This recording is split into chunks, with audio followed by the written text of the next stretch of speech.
Don't Worry Darling, directed by Olivia Wilde, which actually makes this the second feature she's ever directed, and the film stars Florence Pugh, Harry Styles, Chris Pine, and also Olivia Wilde. So the film takes place during the 1950s as we follow a young married couple who seems to be living their best life in this utopian community. But the wife Alice begins to worry that something isn't quite right about this community and the mysterious company that her husband Jack is now working for. So honestly, I'm going to try my best to stay away from the drama surrounding this movie, which unfortunately has kind of overshadowed the film at this point. And on top of that, because of the situation with Olivia Wilde and Shia LaBeouf specifically, that specific drama, it's caused a lot of people to go into this movie with a negative outlook, because she was basically caught in a lie, which sucks ass because this was actually a pretty good movie. So yeah, I enjoyed it. We're basically dropped immediately into this utopian 1950s community following Alice and Jack, played by Florence Pugh and Harry Styles. And Alice starts having these weird visions and dreams and shit like that,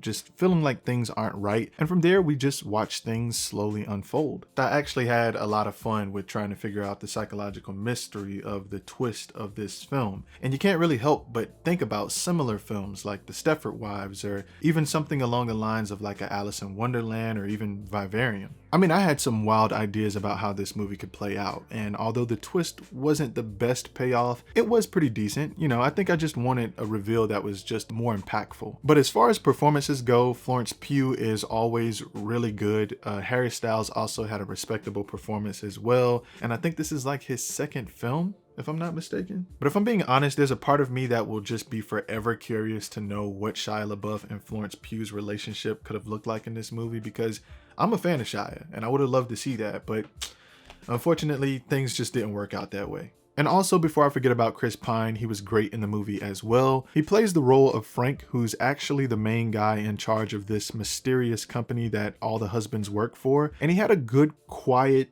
calm, but like very sinister role to play, and I think he played it pretty well. So what hurt the film for me was just some of the messaging being a little too clustered and ambiguous.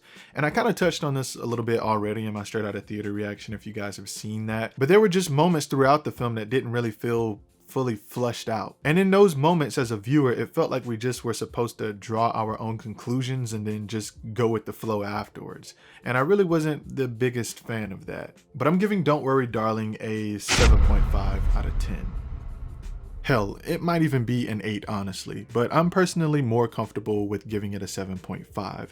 For the most part, the film is executed very well, and it's consistently entertaining for the most part. It just doesn't quite stick the landing. Instead, it sort of trips and falls a little bit and then sort of dusts itself off. Like, it succeeded in my opinion, just not with flying colors. But anyway, Don't Worry Darling releases this Friday, only in theaters. So if you guys do decide to go check it out, which I would say it is worth a watch, then be sure to let me know what you thought about it. But there you have it, and if you enjoyed the content, you know exactly what to do. Thank you for watching.